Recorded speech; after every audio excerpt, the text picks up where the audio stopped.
Hello, leaders of the world. Welcome to Spread Love in Organizations, a podcast for purpose-driven healthcare leaders striving to make life better around the world by leading their teams with genuine care, servant leadership, and love. I am Naji, your host today, joined by Dr. Yang, a thought leader and clinician dedicated to delivering high-quality, compassionate clinical care to her patients. She believes in constant improvement and reevaluation of clinical care systems and in developing the next generation of doctors. Clarissa is the President of Pratt Dermatology, Dermatologist-in-Chief at Tufts Medical Center, and the Chair of Dermatology at Tufts University School of Medicine, where she is responsible for the strategic, clinical, educational, and research success. She also serves on the Board of Trustees at Tufts Medical Center. Previously, she held leadership roles at Harvard Medical School. Clarissa grew up in Canada and obtained her medical school training at McGill University. She focuses on operational efficiencies, integration of technology, and clinical care redesign, and has been awarded Top Doctor by Boston Magazine since 2017. Welcome, Clarissa. Honored to have you with me today. Great. Thanks, Naji, for inviting me. Clarissa, I would love to start, as every time, to hear a little bit more about what's in between the line of your amazing career as a clinician. What's your personal story? What got you there? So, we always start from the beginning, right? I think my parents were first-generation immigrants from Taiwan. And they immigrated to Canada, actually. My father was a nuclear physicist, and there were only a few nuclear accelerators in the world, and one was in Saskatchewan in Canada. And so they came over and started a family, and they moved east after. I have an older sister, so they moved east after that. But because they were, first generation here, they really didn't have any money. They really felt like they needed to build everything from scratch. So very much from childhood, they really instilled a sense of responsibility and determination. And how I probably landed in healthcare was my grandmother came from Taiwan when I was much younger, and she came over because she had metastatic breast cancer in her 60s. And I remember my mother taking her to all of her appointments and how challenging it was really for her as an experience with a significant amount of lymphedema. And, she lived about 10 years and then passed away, but it sort of left quite an impact on myself and how much healthcare impacts others and their lives and the lives of their families as well. And so I guess very early on, because of those experiences, I always felt like I really wanted to become a physician and help make that impact. And I always loved kids and always thought that I would end up as a pediatrician, actually. But then once I got to medical school and then I had to take care of really sick kids, it was hard, actually. It was, I loved being able to be their advocate. I loved playing with them. But then when it came time to, doing procedures and actually not having that kind of relationship with them, I sort of started thinking, is this the right thing? And then one day when I was actually in the hospital, I was actually on a pediatric service. We had this child who had quite an unusual eruption on his lower leg. And for days, we really just didn't know what was wrong with him. And we finally decided to call a dermatology consult. And the dermatologist at the time, she just came in and she looked at him and said, this is clearly this diagnosis. You should have done this workup by now. And I was sort of really amazed by that you could actually just look at something and know what was happening inside. And, he turned out to have a bowel disorder and we figured it out. So, I was like, oh, this is really cool. I want to be that lady one day. So that's sort of how I thought about looking into dermatology, and as I explored it, it's really a window into what's going on inside that not everybody gets a lot of training on. So it was like this great expertise that sort of drew me to derm. And I couldn't be happier. I love what I do, and I love taking care of my patients.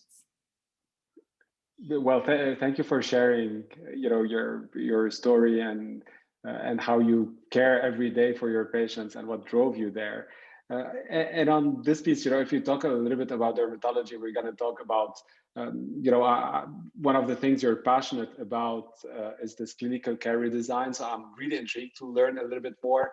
But maybe before that, dermatology, as you said, is really the skin that is somehow like everyone sees it, right? Like it's such a disease. Well, if there is a disease on the skin, we can see it. There's a lot of discussions also in dermatology, obviously, with innovation, like imagery, what telemedicine can bring, like all those scans in cancer that can transform this. So I'd love to hear, before going into COVID and what COVID changed in telemedicine, obviously, which is the most obvious piece. What are your thoughts about, since you're really into integration of technology, what are your thoughts about dermatology technology and all those changes? Gosh, I mean, I think it's really exciting, right? Because I think a lot of times when we go, at least as physicians, go to medical school, we're taught to take care of patients, we're taught diagnosis and treatment. But then outside of that, whether it is business, innovation, relationships with industry, working in a multidisciplinary fashion that is not necessarily outside of medicine, the traditional medicine setup, it's actually more rare. And, in most other industries, I would say healthcare sort of lags behind in its ability to deliver things efficiently, have everybody working at the top of their license, the ability to pivot and change with the times. It seems to struggle. At least that's what I've noticed in healthcare. And so I love that marriage of the two and thinking about how we do things better. But it's not just technology that I care about. It's how do you just always look at something with fresh eyes? How do you think about the process? I'm very process based, and so I really think about process improvement. And then how do you do things maybe differently than we've always done, and not be scared of that kind of change. I think some of the reasons why I've always, if you always think back to sort of childhood, it was always, oh, well, I see a problem, why can't we just do it this way, right? And I used to laugh with my father, actually, and he would do his things, and I'd be like, okay, we could do this faster. Can you do it this way? And so I always knew that I liked being able to create efficiencies in process. And that's also why I love clinical care redesign. So what is your biggest challenge as a leader, and you talked about cross-functionality, working with those different teams, right? Like what is your biggest challenge to drive this efficiency in patient care? So I think some of the bigger challenges that I've noticed is because I'm an academic dermatologist. And so when you work in larger systems, I think that sometimes there's a lot of bureaucracy, right? There's a lot of red tape where you have to get clearance in order to go to the next step. And that sometimes stifles people's drive to continue and keep pressing. The other challenges, I would say, is that when we don't have time to think, and sometimes, that we talk a lot about healthcare and burnout, especially of physicians, staff, and if people are just moving all the time and they don't have time to think, they can't really innovate. And so I think that's another big challenge is, how do you create processes to give people back some of that time to innovate and think differently? Yeah, this, the headspace, right? The more we're able to create this headspace for us to think and think differently, obviously. And you talked about healthcare and burnout. Obviously, what you've been living, all the work that you've been doing, also leading your team and as a clinician, we can't thank you enough, right? As a community, as patients, with all that you've been going through with the pandemic. Looking back at this, I always feel like we never do enough, right? For the healthcare, we always say we're going to do more, but then at the end, you're on the front line, unfortunately, and suffering from this. So how have you led your team during those times for them to be able to keep on coming in, keep on showing up, with all the risks, right? Like you're literally, some of them are literally risking their lives, right? Every day coming in and going home. How have you dealt with this during those times? Yeah, thanks for asking the question, because I think it was a really challenging time. The uncertainty, it's usually the uncertainty that creates the anxiety. And I have to speak for my team. They really, really rose to the occasion. Some of the most important things that both the leadership at my hospital and health system, along with myself, was to increase the amount of communication, communicating all of the time, multiple times a day, even anything we knew, creating space. We set up wellness committees in which we tried to connect, because part of it was the social distancing, where people didn't feel like they had any ties or places to have discussions. And so we tried to create that kind of infrastructure, and then check in and recognize and feel with others, right? It's the empathy, it's the understanding where they're coming from, arming them with the information, and then developing a common sense of purpose, right? Why is it that we all come together in healthcare?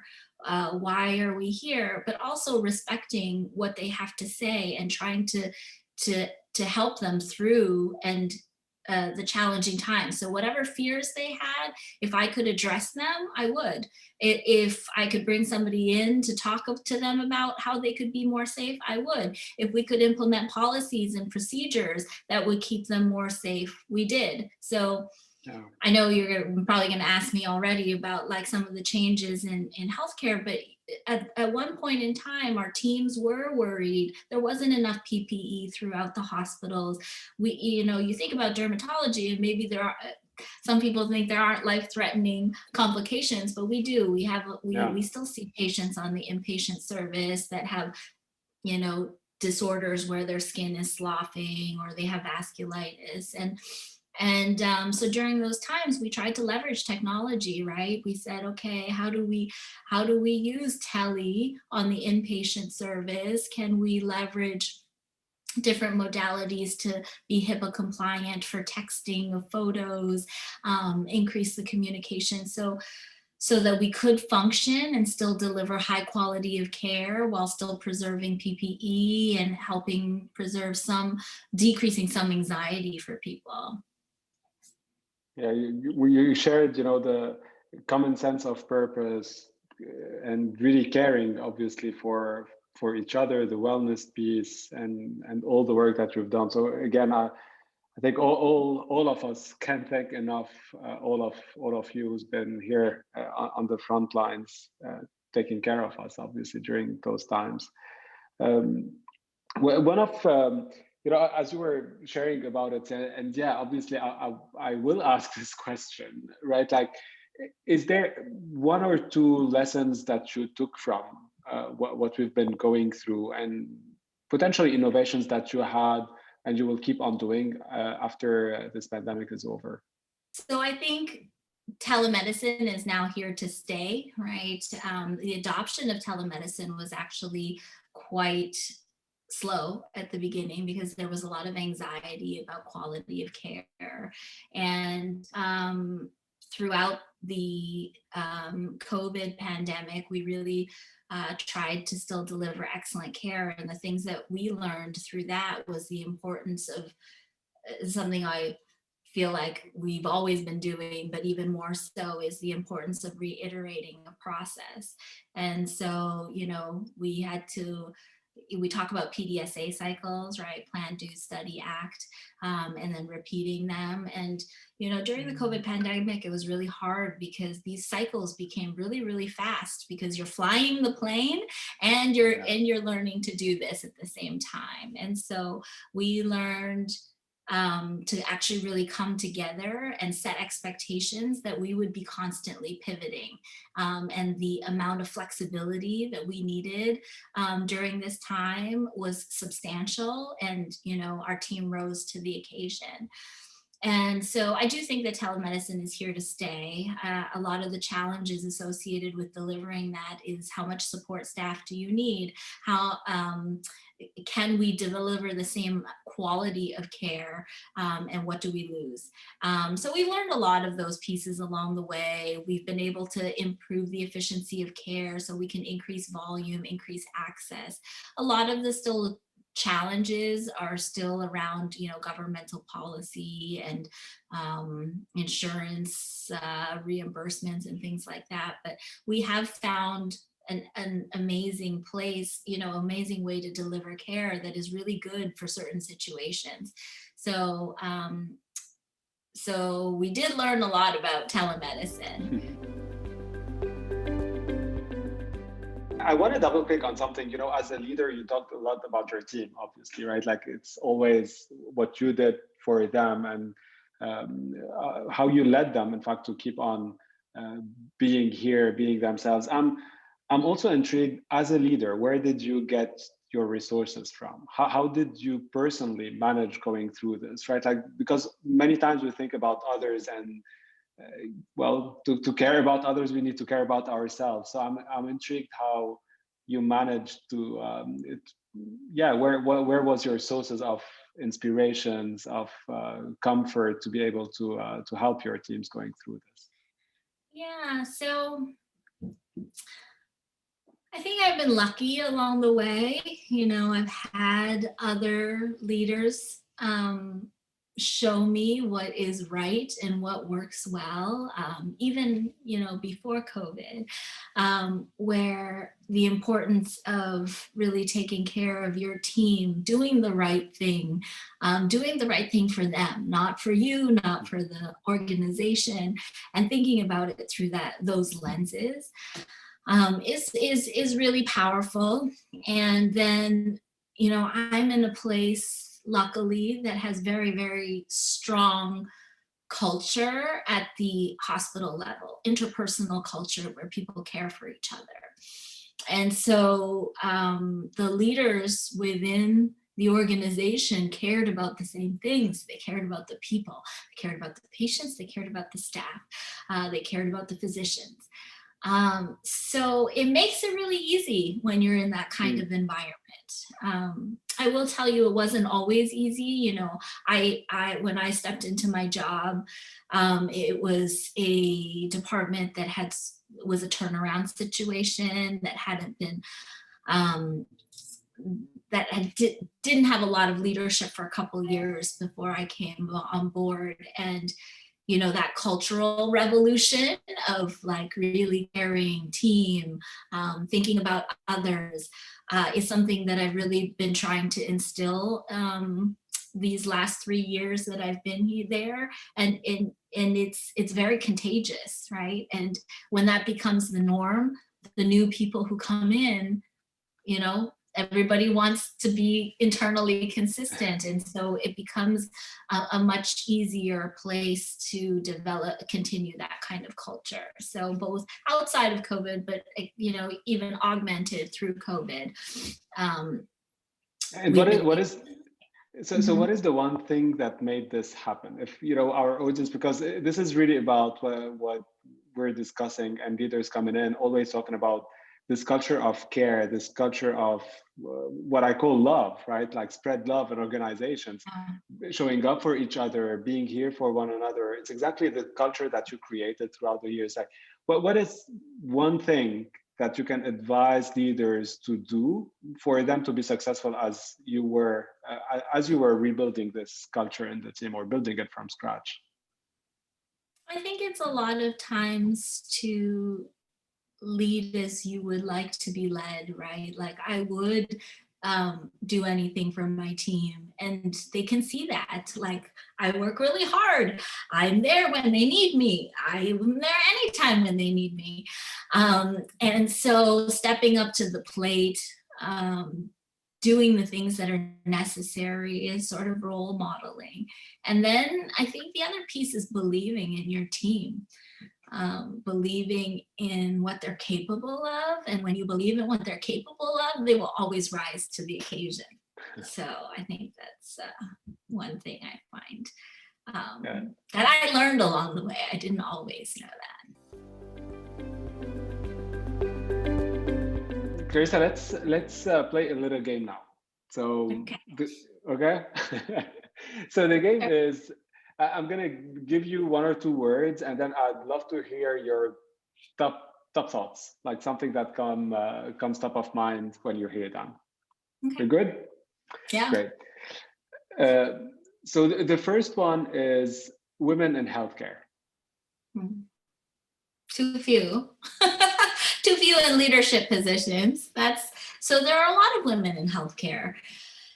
And I think women have it's challenging. A lot of times women are expected to they have multiple jobs. They usually are the primary caretaker. I won't say always, but for a good amount of time, they're the primary caretakers, especially when they're having families or children who are little. And so I do think that often they are spread more thin. I think it's more challenging for them to continue to grow in a leadership position. I think there's still, unfortunately, a lot of disparity at the higher ranks of leadership. I know, our organization is really trying to change that, but for a while I was I was one of two chairs that was female, and then became one chair, and now we have two again. But our organization's going through bias training and things like that. Yeah. But I think it's tough, and I think we need more women leaders. We know that when we have women at the table, different decisions get made, especially on boards and committees.